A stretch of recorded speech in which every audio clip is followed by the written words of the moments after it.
네, 제라드 머셔트와 함자 치마예프가 9월 19일에 복귀됐습니다. 근데 여기서 좀 웃긴 점은 UFC가 9월 달에 제라드 머셔트와 시합을 잡고 또 10월에 데미안 마이아와의 시합을 추진 중이라는 거예요. 사실 이거는 완전히 대놓고 무시하는 거죠.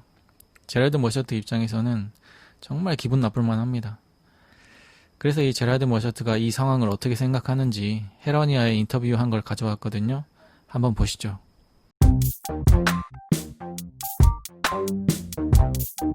And what was your reaction when you got the name Khamzat Chimaev as your next opponent? Obviously, I'm assuming you have now heard of him, right? Oh yeah, I saw his fights. I had heard of him, and as soon as they told me, I was like, yes, most definitely yes. Why most definitely yes? I would imagine there are a lot of people who might not say that right now after seeing his first two UFC fights. Because I'm tied for the most submissions in the middleweight division in the UFC, Ariel. I am the kryptonite to his Superman, all right? Everything he does well, I can turn that into a bad situation for him, and I'm going to show everyone that on September 19th. Then you find out about the Damian Maia fight, which I'm told isn't signed just yet, but it's something that they want for October. And Dana White, when he told this to the media late last week on Friday, I believe, he mentioned the Maia fight and said that they had another fight before. Like, he didn't even mention your name. He mentioned the Maia fight, but didn't mention your name. What is your reaction when you find out that not only are they booking him against you, but they also have his next fight booked against a legend like Damian Maia?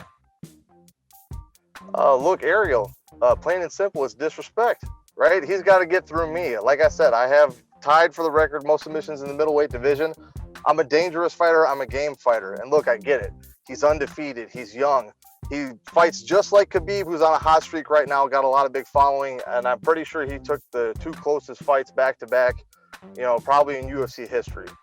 A lot of steam coming in behind his name. But you know what? If you want to root for, this is the thing. I'm not undefeated, right? Like I said, I'm not going to be the blue chip prospect. But you know what I can do? I can be the Miracle on Ice. I can be Cinderella Man. If you want to watch somebody that's, scratched and clawed their way to get where they're at, then watch me. I got the blood, sweat, and, under my fingernails just from trying to fight my way back in it. And let me tell you something, Ariel. All these young kids coming up that think they can get by with 8 perfect wins like that, it's not going to happen. Look, he has never met resistance in any of his UFC fights. Every time he goes out there, he just runs right through people. What's going to happen when Khamzat runs into somebody that doesn't do exactly what he wants? What's going to happen when he tries to play out his game plan and what he wants to do turns into a nightmare? And that's what we're going to find out. Even if I want to walk out of that cage and somehow, let's say I, lose a controversial decision or something, I promise you one thing. Khamzat is not going to be physically able to fight come October. As soon as he steps out of that cage, he's going to need at least 6 months to recover from what I'm going to do to him. I'm going to be watching Colby. I'm a big fan of Colby. He's a winner. He's a champ. And it's going to be a great evening, a great fight. And I just wish him best of luck. But I've just seen him a lot. And he's tough. Good luck, champ. Thank you. Appreciate it, Mr. President. Thank you. So one of the best fighters in the world, and he's got a tremendous fight coming up against, I guess, the #1 rated pound-for-pound fighter, Justin Gaethje. Please, stand up, Justin. Justin Gaethje, thank you.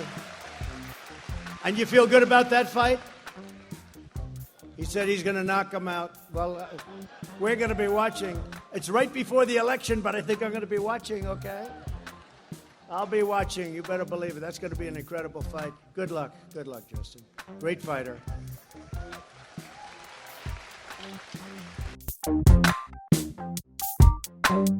He does have good wrestling. Do I think it's good enough for Khabib? I don't think so.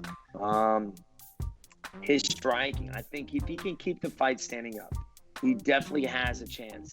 A strike, because he's got power in his hands just as much in the 5th round as he did in the 1st round.